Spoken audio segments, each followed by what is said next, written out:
This week, I'm talking about energy again, about fusion and fracking and batteries and banks. I'm talking about carbon, about capture, offsetting, inequalities, and scrutinising net zero. Pollution is still an issue, increasingly so it appears in the United Kingdom, and I look at the wider environment and the changes in the oceans, in the permafrost, and in the record books.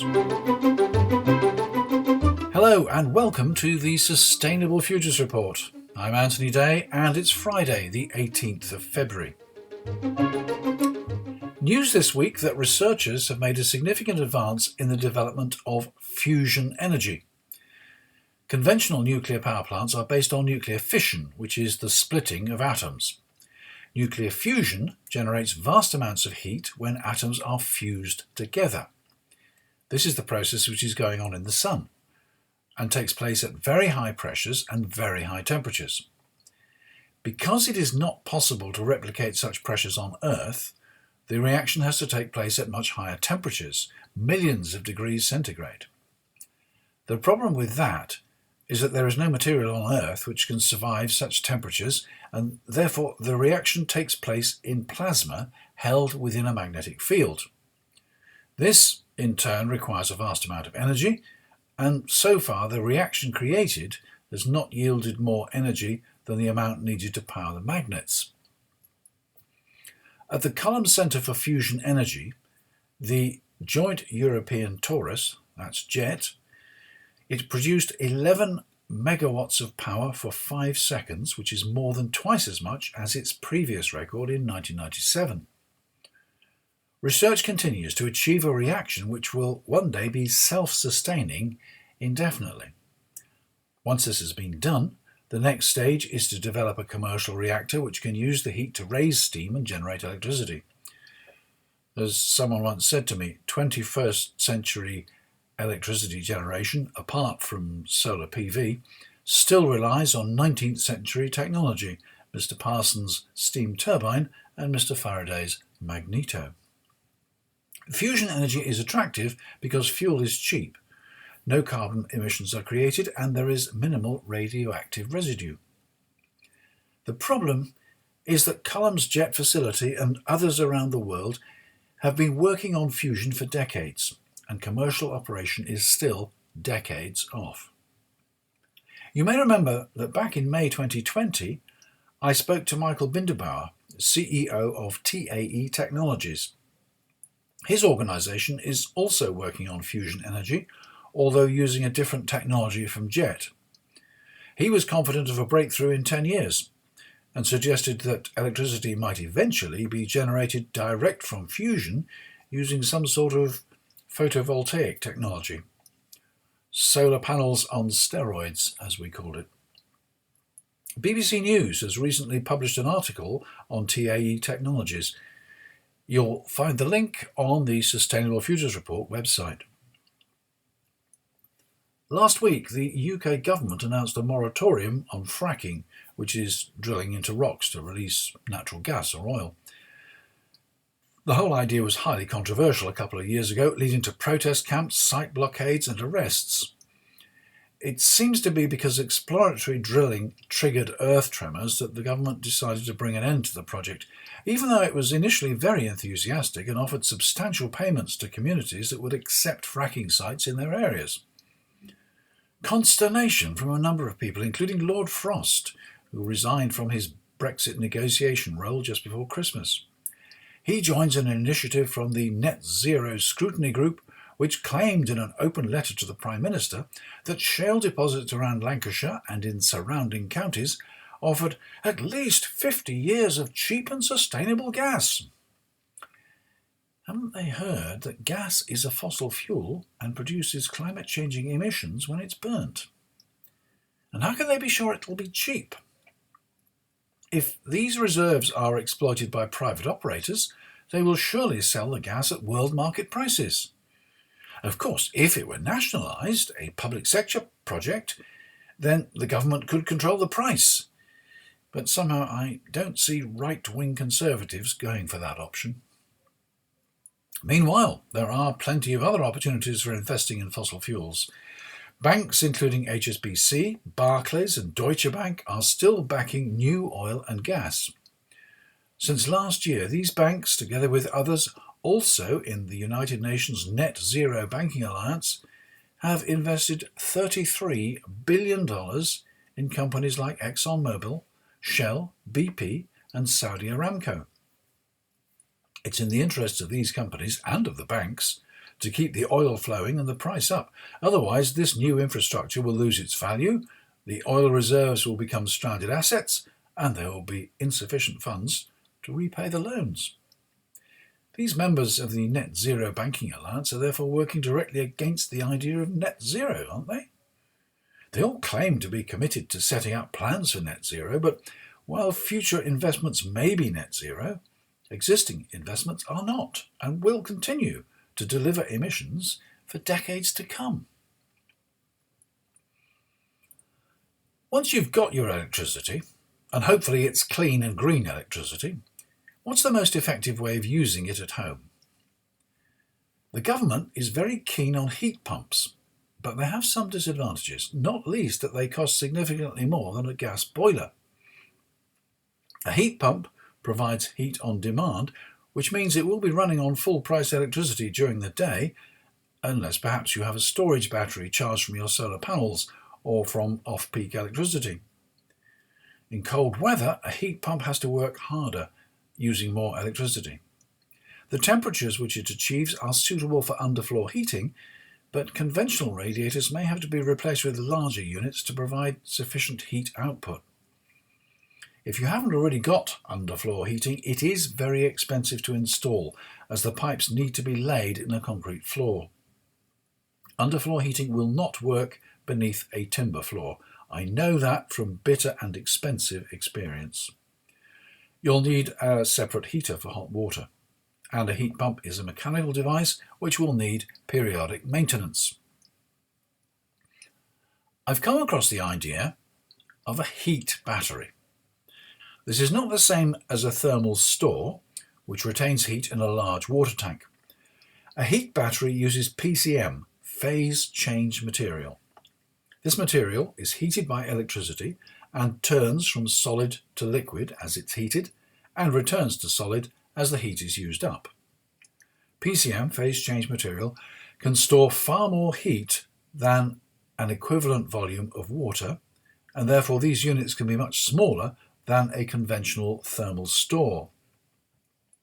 Heat is extracted by passing water through a heat exchanger, and the output temperature is much the same as from a gas boiler. It'll therefore provide hot water and will run existing radiators. Its efficiency is not affected by cold outside temperatures. A heat battery can be charged by electricity from solar panels, although there may not be much of that during the winter, or with off-peak electricity. A typical domestic unit will have a capacity of 40 kilowatt hours. Whether it saves you money will depend on how much you can buy your off-peak electricity for. There are tariffs which provide 4 hours off-peak at 5p per unit, although these are not currently available to new customers. If you were to recharge your heat battery fully in 4 hours, that implies a rate of 10 kilowatts, more than a typical battery will provide, and in any case, you might be recharging your electric storage battery at the same time. My Economy 7 tariff gives me 7 hours at the off-peak rate, but in my case I am paying 15.23 pence per unit. That's still a saving on the 26.37 peak rate, but a lot more than 5p. If I had a heat battery, an electric battery and an electric car, and I wanted to charge them all off-peak, I doubt if a domestic installation could cope with the load. That might be possible with a 3-phase supply, but it's not clear whether 3-phase would be available, and it would certainly involve an installation cost and maybe a different tariff. More research needed. I'll let you know what I find out. The key to energy saving is keeping the heat in. Last week, Chris Stark, head of the UK's Climate Change Committee, told the BBC he rates government policy on insulation as very poor. Insulation is the way out of the current energy crisis, he says. The problem with that, of course, is that while once you've installed insulation it provides savings effectively forever, the initial cost is very high. The Green Homes Grant Scheme failed. As I've said before, we need a new scheme that works. The RIBA, the Royal Institute of British Architects, published a report last week entitled Homes for Heroes: Solving the Energy Efficiency in England's Interwar Suburbs. You can find a link to that on the Sustainable Futures Report website. They point out that many of the 3.3 million homes built between 1919 and 1939 leave residents vulnerable to soaring energy prices, largely due to their poor insulation, solid wall construction and high gas reliance. Significantly more households in such properties are in fuel poverty than the national average. The Institute calls on the government to focus a new national retrofit strategy on updating these homes, and calculates that if current Band D rated homes were retrofitted to achieve Band C performance, households would save £483 a year under the 2022 energy price cap. The retrofit that the Institute recommends would cost billions, but they estimate it would create 5,000 jobs for 10 years.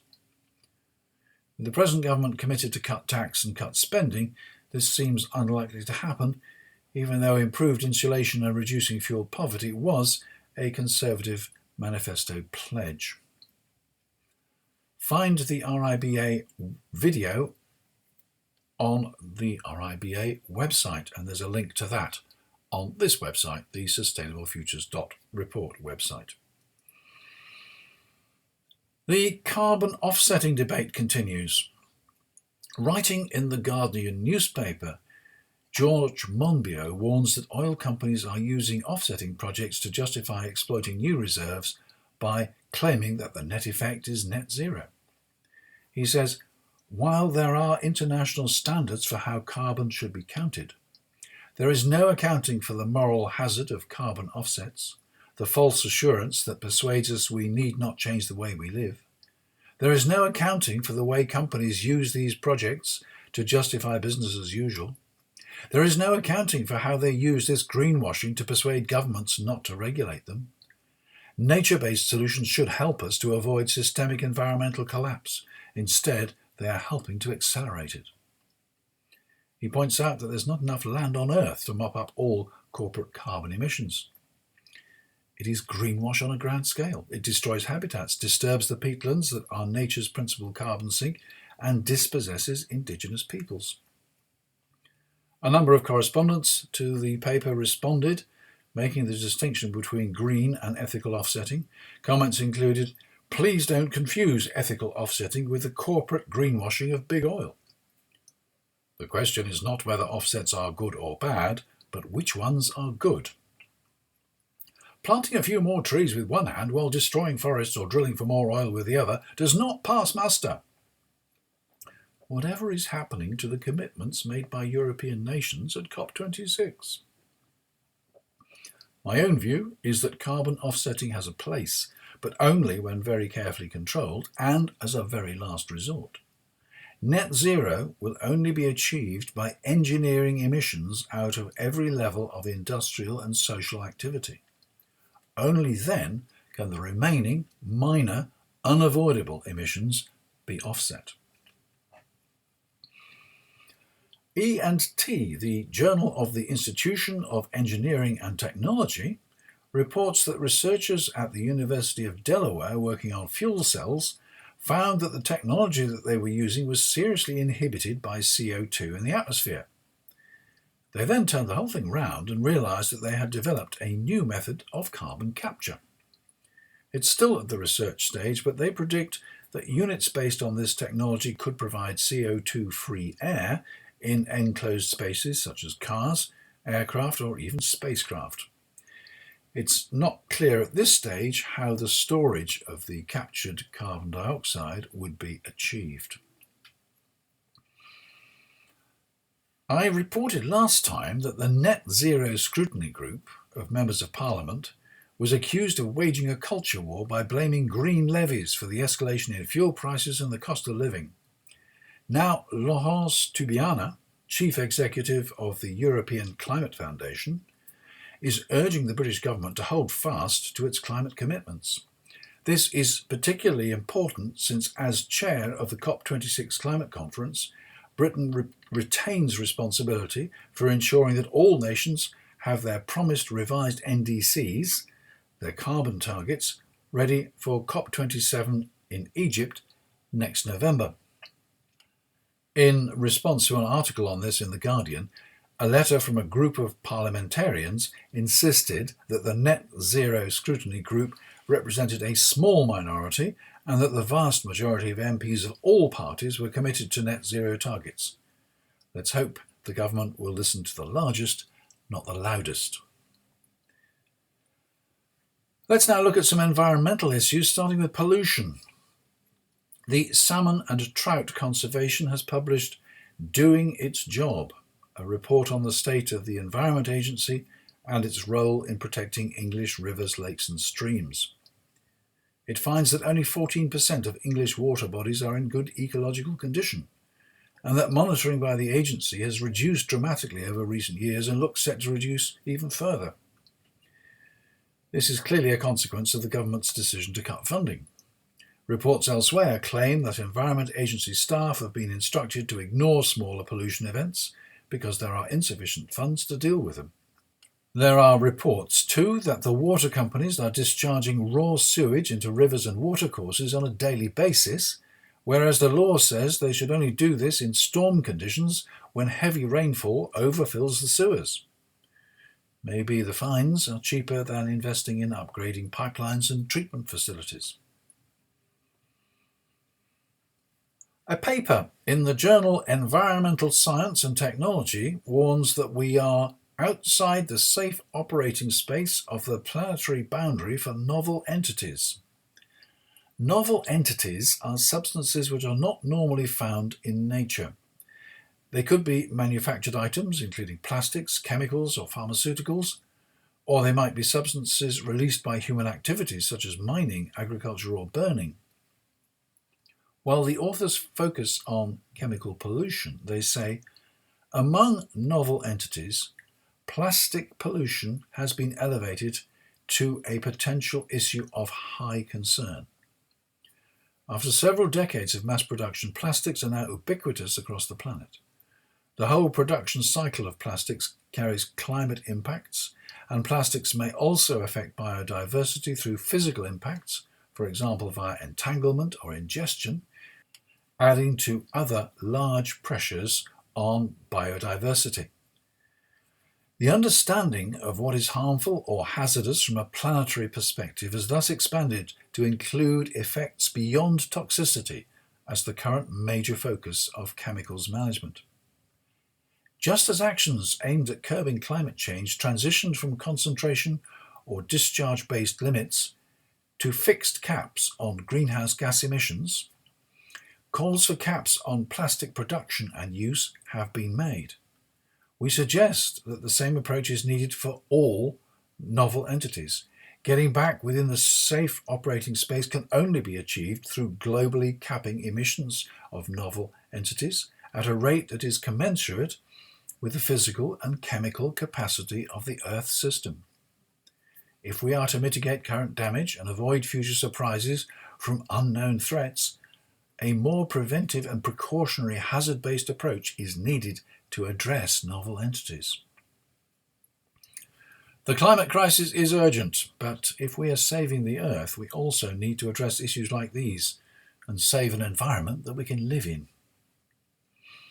And talking of climate change, here are some stats. Another record, ocean warming continues through 2021 despite La Niña conditions, is the title of a paper published in the journal Advances in Atmospheric Sciences. The authors report that the increased concentration of greenhouse gases in the atmosphere from human activities traps heat within the climate system and increases ocean heat content, OHC. The world ocean in 2021 was the hottest ever recorded by humans, and the 2021 annual OHC value is even higher than last year's record value. Meanwhile, the BBC reports that climate change is destroying homes across the Arctic. This is because global warming means that permafrost is no longer permanently frozen. Warming is happening in the Arctic some 2 to 4 times faster than the average for the world. As the permafrost thaws, landslides occur and sinkholes appear. The permafrost may not thaw evenly, so buildings and roads crack as different parts of their foundations sink at different rates. Most of the cities in the Arctic are located in Russia, and the degrading landscape is affecting food security, traditional lifestyles, and accessibility. A huge oil spill caused one of Russia's worst environmental disasters when around 21,000 tons of diesel poured from storage tanks into rivers and lakes in Russia's Arctic north. Investigators believe the tanks sank into the ground after it became unstable as permafrost thawed. Impacts of permafrost degradation on infrastructure appears in Nature Review's Earth and Environment. The authors warn that the warming and thawing of ice-rich permafrost pose considerable threat to the integrity of polar and high-altitude infrastructure, in turn jeopardizing sustainable development. These impacts, often linked to anthropogenic warming, are exacerbated through increased human activity. Observed infrastructure damage is substantial, with up to 80% of buildings in some Russian cities and around 30% of some road surfaces in the Qinghai Tibet Plateau reporting damage. Under anthropogenic warming, infrastructure damage is projected to continue, with 30 to 50% of critical circumpolar infrastructure thought to be at high risk by 2050. They go on to suggest mitigation techniques, but conclude that to be effective, however, better understanding is needed on the regions at high risk. With the ocean heat content at an all-time record level, it's hardly surprising that the last 7 years have been the hottest on record. Remember the heat waves and the wildfires in the western United States and in Canada. Remember the violent floods which occurred in Germany and other parts of Europe in the course of the year. We've not got to the critical 1.5 degrees centigrade threshold yet, but the trend is ever upward, and 4 of the last 6 years exceeded 1.2 degrees centigrade. And July 2021 was the world's hottest month ever recorded. Carbon dioxide concentration in the atmosphere last year reached 414.3 parts per million. And finally, the consequences of climate change are absolutely everywhere, from the Arctic to the tropics to the Antarctic and all the lands in between. And plastic pollution is found from the summit of Everest to the abyssal depths of the oceans. And that's it for this week. Next time I'll try and bring you some good news. There will be another Wednesday interview next week. I had hoped to interview an expert on Russia and Ukraine, looking not just at the present tensions, but at the longer-term prospects for sustainability in those countries as well. Although I have been put in touch with an expert, you can understand that she is in high demand at present, so we may have to wait a couple of weeks before I can set up the interview. If I'm not talking to her, I should be talking to somebody who's explaining how his organisation is tackling deforestation across the world. Thank you for listening this far, and thank you, if you are, for being a patron. I have to say I'm delighted to see that far more people are now listening to the Sustainable Futures Report. In fact, the number of downloads this month to today, the 16th of February, already exceeds the total for January. I must be doing something right, but it'll only be right if it's what you want to hear and what you want to know about. So if you're a patron, do get in touch with your ideas for interviewees or for topics you think I should investigate. I value very much the support of my patrons because it means there's no advertising on the Sustainable Futures Report, and I can stay totally independent and say exactly what I like. I hope you like it too. That was the Sustainable Futures Report. I'm Anthony Day. Until next time.